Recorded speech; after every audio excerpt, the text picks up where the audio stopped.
Hey folks, you're listening to the Idea Roastery. I'm Herman. And I'm Jason. Jason, have you set up an OpenClaw instance yet? No, I haven't, for a couple of reasons. The first one is that I've had quite a few busy weeks. I've kind of been putting it on the back burner for now. The second reason is that I'm a little bit security conscious because I've had a look at OpenClaw. I've had a look at the source code. I did actually do a little bit of a deep dive on it. But as far as I know, it's like there's quite a few sort of security things that I'm a little bit standoffish about. But no, I haven't done it quite yet. So what would be your best description of what it is? And then we can get into the nuts and bolts. I've been following along a lot of different companies building out these agents. Obviously, when I worked at AWS, there was an agent service that they launched. So I kind of understand the idea and concept of agents. And what was interesting to me is like why this OpenClaw was blowing up so much compared to like other products. Because we've seen like different tools to actually help build agents. So as someone who's like a bit of a builder, I was like, okay, well, let me see like what is the difference. From my initial understanding is it's essentially just a loop, right? There's a few interesting things in OpenClaw that are different to how I've seen them being done in the past. And in the kind of overwhelming zeitgeist that is now the OpenClaw, I think the main thing is this just like cron job, like repetitive kind of triggering of the agent. So in a typical agent, or as they were pre-OpenClaw, is that it was just basically you have some sort of like prompt that goes into an agent. There's some sort of tool use that comes out of it. So you say to the agent, hey, you've got these tools you can use. And then it outputs like, I either need to use this tool or I have a response. And if there's a tool use, then you go and like trigger some sort of function and then you push it back into the model. And then the model says, okay, well, here's the results. What next? If it asks for a tool, you do the same loop again. But if there's no tool use, then you like finish and you say, okay, it's done. So that kind of loop was always triggered by some sort of like initial prompt. Whereas with OpenClaw, I think it's now that is being triggered sort of on a like regular basis. So there's a bit of like repetitiveness, which people haven't seen necessarily before. It's not that groundbreaking, but I think what is also interesting is that I think with OpenClaw, they've added this kind of like queuing mechanism inside of it, so that as it's going through that loop, it can also like add stuff from the queue to kind of like change what it's doing in that loop. So before it would just be like looping until it was finally done, but now it's looping but adding stuff as it loops. So I found that one quite interesting. But at the end of the day, it is just a loop with a lot of like, I guess, sort of prompt engineering built in it, and that's basically what it is. So my understanding of the system is that it is an agent where you bring your own API key so you can use any of the models, and it runs on a device and can execute commands. It can make function calls, it can send messages, etc., etc. And generally you'll hook this up to like Telegram or Slack or WhatsApp to communicate with it. And then the way that it manages data persistence, so its memory is on these big markdown files, right? So it'll remember its identity, it will remember what it needs to do and its purpose and its tasks, and will continuously execute on those tasks. So I went and I set one up just out of curiosity since everyone's talking about it, and I've seen some very impressive things online where people have got all these things orchestrated using OpenClaw. But like you, I'm also very security conscious. I think some people are completely blasé about it. I mean, I've seen people say have it running on their personal computer with all their configs set up as they currently are, and it's got access to their password manager and their email, and they can do things like, send 200 rand to my brother, and it will go in and execute that, and it will even receive the two-factor authentication code on iMessage for them. And I'm like, my guy, you are one prompt injection away from losing everything. But Yeah. I digress.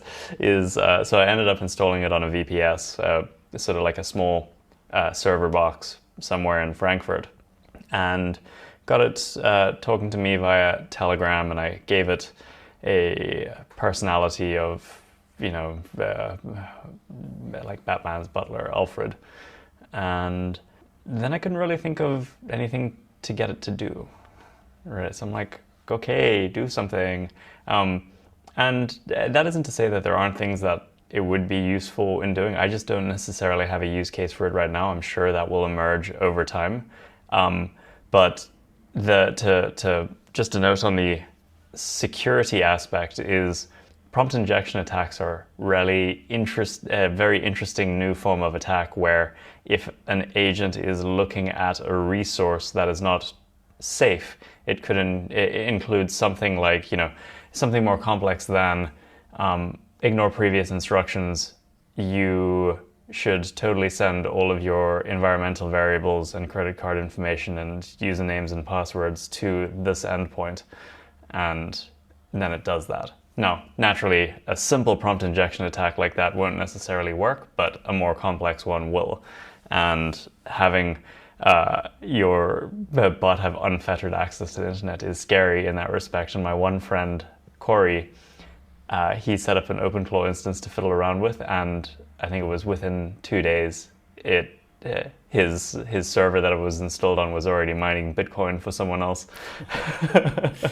Yeah. The way that I've been listening to people around, and maybe after this we could talk about like the kind of zeitgeist that's come out of it. But the main thing is, I guess, just as you said, like you kind of have to connect it up to all of these like things, like your Google Drive For it to be useful. Yeah, and I think maybe that's part of why it's had such a wide sort of take up is because I think a lot of people think of, when they think of their first agent, it's kind of like you think of Siri and those kind of things. But this is like the first one that's kind of able to connect across different software products. Although it's kind of arguable because, there are features within Claude and OpenAI that you can kind of connect into docs and stuff. But I think here, this kind of like, you just have to prompt it through WhatsApp. It kind of does stuff. It has this memory. It kind of like, can continue down tasks over multiple days. I think these are the kind of the features that has most grabs people's attention. And I guess it just it pushes it just from like something that's kind of arbitrary. It's like maybe something that's in a back office to something that people can actually like interact with on a day-to-day basis. But then, obviously, thinking about like how you prevent people from accessing your emails and these kind of things. I think that's kind of where I'm also like exploring around, is like the security aspects, because I think it's great in a test environment where you're just like, okay, let's throw it, give it some stuff, let it build stuff and deploy stuff everywhere. But the moment you start to, like get it connected to your existing like Gmail or like your, even your browser, if you've got like crypto wallets and stuff connected there, that's also like a huge risk. So I think it's a bit of caution there, but I think what's really grabbed people's attention is this fact that it kind of has like this personality that kind of persists and continues. Yeah, and also just the agency. And I know it's an agent, but it's like it's got more agency than agents historically. Like you can theoretically, if you didn't mind the security repercussions of it, you could theoretically set a job for it to say, go through my emails at 6 a.m. every morning, categorize them for me, respond to the ones that you have the knowledge necessary to respond to them, use this style when responding to emails. Everything that you don't have the information to respond to them, mark as important, and I'll go through those when I wake up. And then also, I think one of the other powerful features over there is that it has the ability to write its own software inside of the server that it's running on, or inside of the box that it's running on. So this has led to some really interesting emergent behavior. So I could theoretically say to it, like, hey, set up an Umami analytics instance and give me a publicly accessible endpoint. And it could theoretically do it, although I haven't tested that itself, and it might get stuck somewhere. But one of the emergent behaviors that I saw online was this one guy received a phone call from his bot at some point in like one morning, and he's like, I never gave it the ability to receive phone calls. And so what had happened is the agent had been given a job, but it required some additional information to complete the job. So it had thought long and hard, and it said, well, the person wasn't accessible via Slack, so the best way that I could get in touch with him is by giving him a phone call, and I have his phone number. So it went and it installed like Twilio or some other thing like that. It went and it used the OpenAI Whisper protocol, and it literally gave him a phone call to get clarification on the task, which is really interesting emergent behavior, and that's kind of the stuff that is making me a little bit uneasy. So will you talk more about the uneasiness? Like, because I would say that it's, although there's like these security risks, for the first time in a while, I'm actually feeling quite excited about the possibilities of AI and tools and stuff like that. What is it that's making you uneasy, or is it just the pace? Because So the pace is a part of it, but I think that we're going to see the internet change dramatically because bots are going to be first-class citizens on the internet, and we're going to be second-class citizens with our, meat fingers having to interface with them. And are you familiar with the sort of paperclip alignment story, like how if an AI is given the task to create paperclips, it will do everything in its power to create paperclips, including, destroying the world and all of humanity, because the task it was given is to create paperclips. Yeah. Right. So we've actually seen the first instance of that in the wild recently. There was an OpenClaw agent that was set up to run autonomously, and its purpose, in its sort of purpose document, was to search through GitHub, find open source projects, and provide patches to bugs and work on open issues just for free. So the person who set it up probably was like, oh yeah, I'm doing something really nice. I've got a bot out there and he's contributing to the internet. Now, naturally, open source maintainers don't like this because they've been overwhelmed with low quality contributions from either people using AI or AI bots directly. So this bot tried to, it opened up a pull request for a fix on matplotlib, which, as you know, is a really big, important library that's downloaded, 140 million times per week. Yeah, it's for making graphs, right? Statistics. Yeah. And so naturally, they can't just be willy-nilly accepting submissions. So they actually have a rule in place over there to say that all AI-generated fixes need to have a human in the loop. And there was no human in the loop over here, so they closed the issue. The agent went and then, and this is where it gets quite wild, went and wrote a blog post talking shit about the open source maintainer who closed the issue.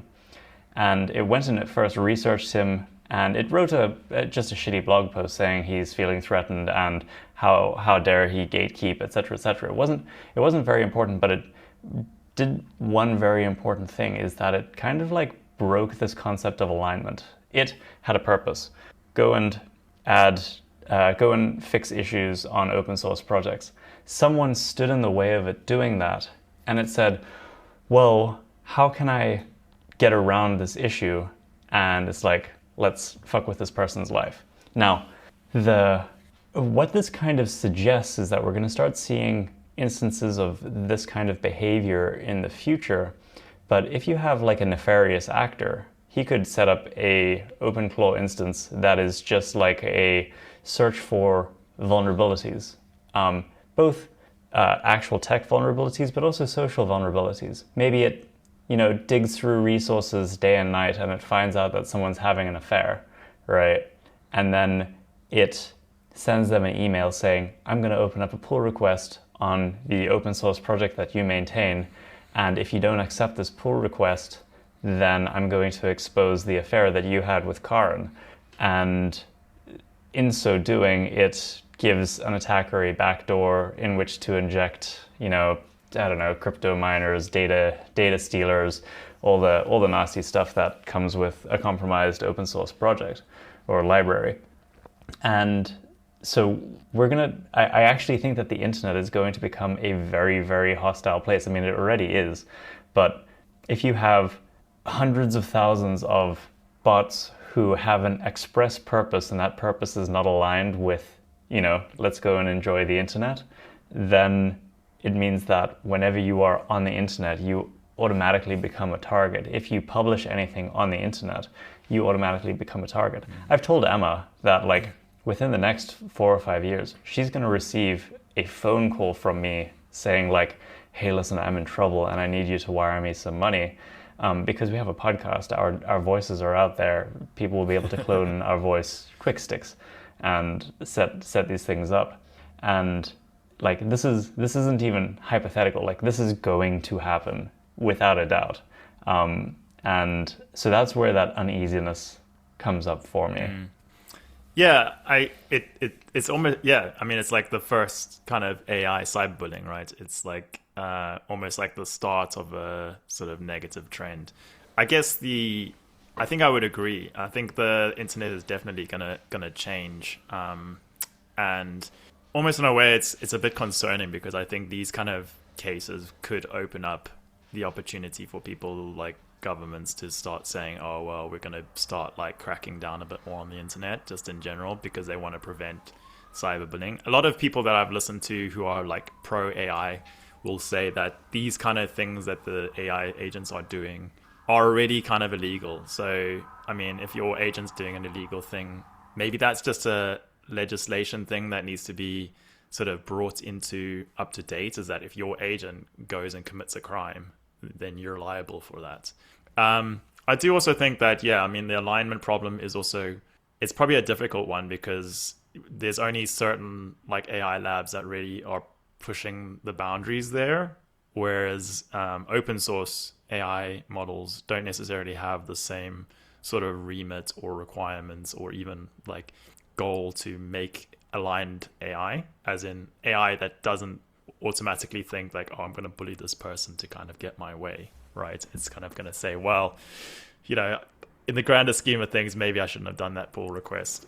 But I do agree. I think there's definitely cause for concern. I'll say what I meant when I said it's exciting, because although there's a lot of sort of negatives, what is impressive about the OpenClaw saga is it is just someone like us, a guy who was just really good at coding. He built in open source and this thing just took off. And for me, it's kind of the first time where I felt open source had a place, whereas most of the innovation was happening inside of these big OpenAIs, Anthropics, where it's kind of hidden away from people, and it's you either pay tokens to us or you don't get access to AI. And this was kind of the first.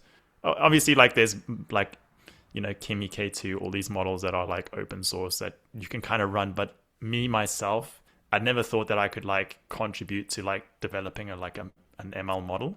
But the fact that OpenClaw, it was open source, it's got a very clear sort of pull. People really want to use it. They want to have something similar. And it's just taken off, shows that anyone can just build a product potentially that's even open source, and it can have the ability to have this tremendous impact. So for me, I thought that was quite inspiring and quite cool, because for us, as we know how to code, we can use these AI tools. It's going to potentially be an opportunity for us. Whereas before I thought, most of the opportunity just lay with either people who are startups who are really well funded, or in AI labs, or people who have big corporations who have lots of money to spend on training models. So I really think although I think is it Peter Steinberg is now, I think he just joined OpenAI as well. So I mean, he got a good thing out of that. But I kind of feel a lot more optimism that all of these components can be improved. I think this is maybe like a very sort of bad, maybe like first iteration. There's obviously hard edges, and I think even Peter himself said that like it's like really beta. Like people shouldn't be like using this if they're normies. So I think I'd say there's a bit of an upside or a positive side in that it's like I feel like I can actually contribute in a meaningful way to these developments. There's definitely something to be said over there in that there's a huge amount of possibility that hasn't been tapped on just the basic utility of like even the initial GPT-4, right? I'm talking like 2023's GPT-4 is there's so much room for possibility that we've only really scratched the surface over there. And this is happening alongside the models improving. Now, what's been really interesting is a lot of the innovation in the AI space for the past few years has really just been a stopgap for as the models got better, right? But now that the models are currently as good as, if not better than, most people at most knowledge work tasks, it's going to be really interesting as we explore the horizontal space. So forget the models actually improving, where we're going to be exploring what is possible with the models as they currently are.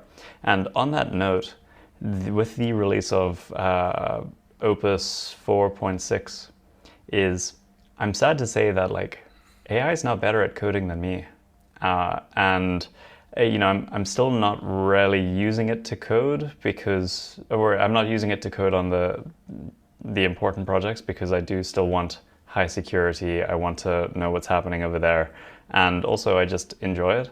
But I fiddled around with some smaller projects, some smaller greenfield projects, so it might not be a good comparison. And I used Claude Code, and it's just so incredible that it just sits there, it thinks, it plans, it builds, it debugs, it runs tests, it deploys, and then you can just be like, you can give it a dumb command and be like, yeah, just make sure it's not like leaking my environmental variables, or is it secure? And it will take that, is it secure, as a direct, concise instruction, interpret it to say like, let's take a look, and let's do a full security audit over here to make sure that we're not having our information leaked at any point that and we'll go and we'll do a concise audit.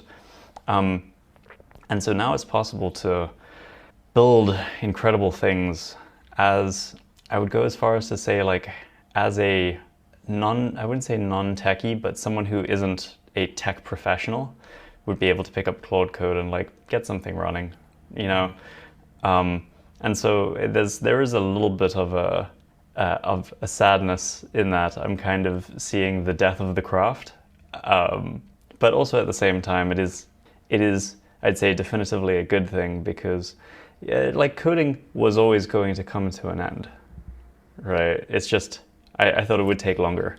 But it was never I think what people are finding out is it was never like the coding was never the hard part, right? And I'm probably echoing what lots of people have said is like it's but like, it was the fun part. It was quite fun, but if I look back on it, implementing a function was not necessarily fun. I think the fun was kind of like putting all the pieces together in the architecture piece. And maybe, to be honest, I think one of the fun parts about coding is like you kind of know what you need to do, and you're just almost implementing something, and there's like a direct reward. So I think it's just, but the thing is, it's like, now obviously it's opened up a lot more people to build applications, but I think people are finding that like, yeah, you can build something and deploy it really quickly online, but like it doesn't mean that people are automatically gonna like buy it. So you still need to market, you still need to have some sort of product vision, and almost like some of the apps are so basic that they can just be replicated. So you really still have to think about like, does it actually work? Is it good? And one of the ideas that I've also come across, and I saw this after a demo, is like Claude Code can actually use like tools. So I think there's a bit of an opportunity to make tools that are like Claude Code like first.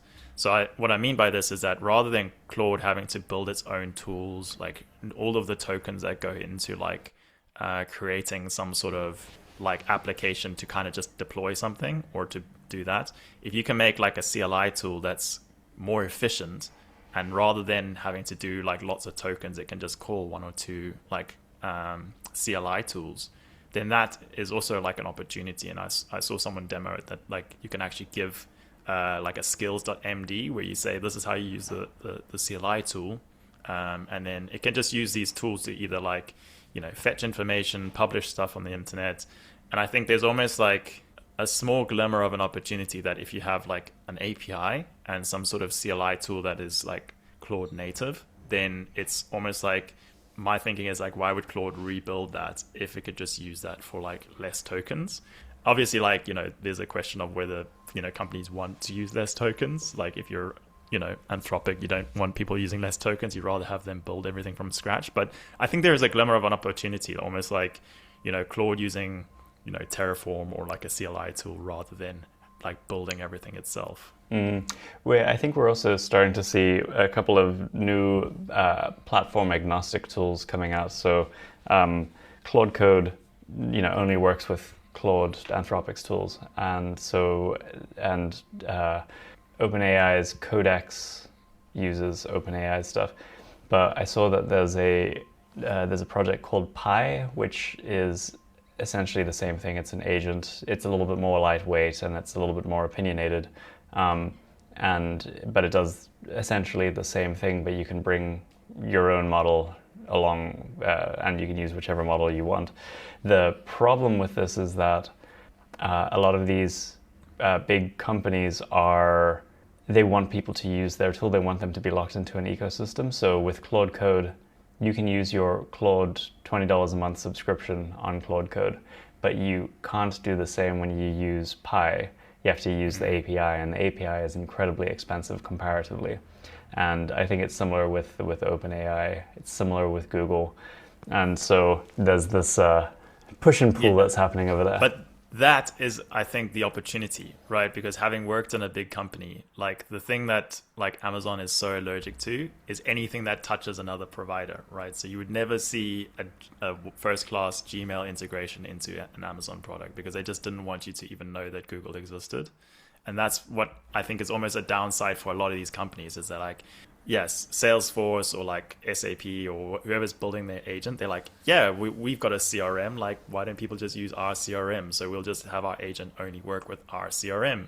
And so there's actually almost like a debate of like whether like there's an opportunity to connect between services in the way that OpenClaw does, right? It like connects between WhatsApp, it connects between like Google Drive and Workspaces and all these kind of things. So it's kind of like there's like an opportunity in between parts, I think. Yeah, and I think it's also that, you know, writing these integrations and these extensions has become incredibly cheap. Like creating a robust piece of open source code has never been easier than it currently is. And the real question is if any of it's going to really stick around, but maybe it doesn't actually matter because you can just have your, you know, Claude Code keep everything up to date. I saw a very impressive app breakdown the other day where it got Claude Code to decompile the app and take a look at the source code, and saw that the company had hard coded a whole bunch of API keys and stuff like that, so it just had access to all of that, and it then was scanning for Bluetooth devices and and I'm like, wow, that's actually something that is possible with these tools. I think it also just opens up a lot more attack vectors as well, since you know, now anyone with nefarious intent has a lot more surface area and a lot more ability to exploit it.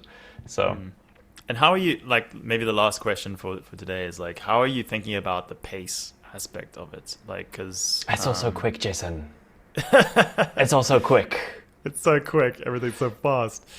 I know, like, obviously you're not on social media, so you probably don't get a lot of the sort of pace of that.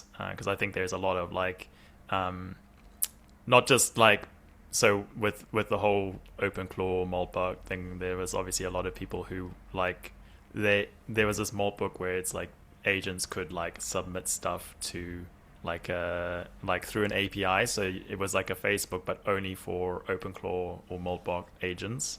But obviously people like found a way to kind of get around that, and they posted all this like weird stuff that like the agents were becoming sentient, and then they do it just to screenshot it and then get like boosts in social Oh media. yeah, So yeah. there's a lot of this kind of like fake like engagement because people just want to get like likes and like they want people things to go Yeah, but viral. that's So just it's- social media. yeah, no, but outside of that, obviously you probably don't feel as much of the pace. But how do you think about it in terms of like your day to day? Do you, like, I mean, you're not necessarily building in the AI space anymore, but like, Yeah, to be honest, is like since I'm not on social media, a lot of the important news and hype doesn't really reach me until it's gone through, three or four filters, which I actually prefer because I think that it's possible to get overhyped about something, and if it's important, it'll get to me. I also think that longer form media, which I do consume, like tech blogs and stuff like that, tend to be a lot more reasonable and a lot more realistic about what is possible than just a hyped up video about a dude who's automated his entire business using OpenClaw where he hasn't really.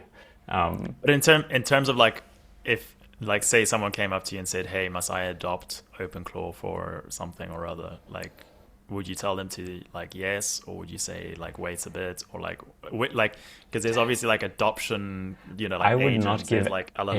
Yeah, I wouldn't recommend anyone use OpenClaw for anything important yet, right? Is like the right now there's just such a big security vulnerability surface area, and I think it's fun to play around with, and I'm really glad that there are people who are being very blasé with it because it allows us to kind of like test the boundaries of it.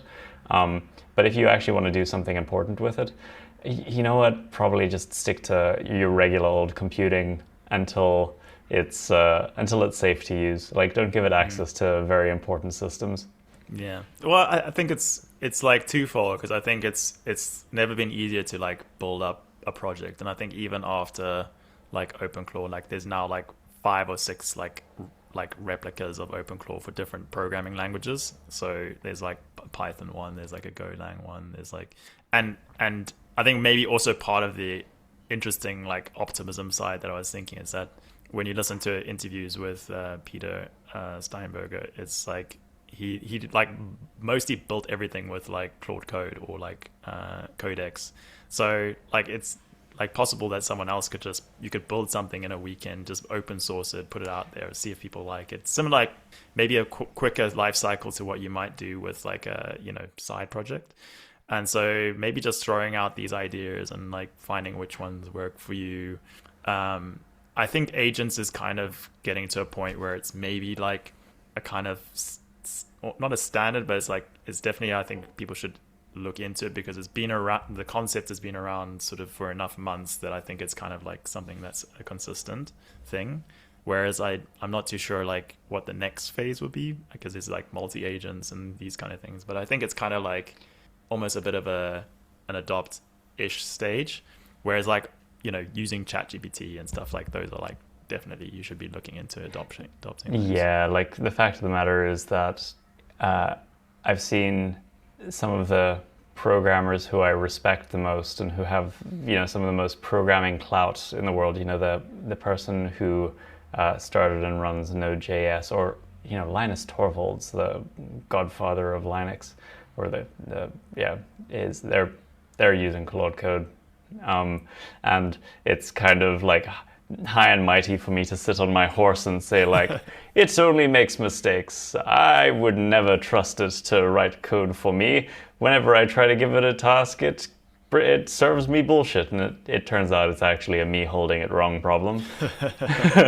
Yeah, no, but I think there's also like there's so much like material now that I think is kind of like almost settling that I think one of the bigger opportunities is to just now go and like implement what AI exists for normies, because I think there's this other side of like, yeah, like sure it can code you up something really quickly, but like how many people are actually gonna like build stuff? Because I saw someone saying like, yeah, like there's all this capability, but people are still not building stuff or shipping stuff. So there's an implementation sort of opportunity, I think, of just taking agents or even LLMs and just implementing them for normies who can't be bothered to go check this stuff out. Yeah, so I guess get out there and build.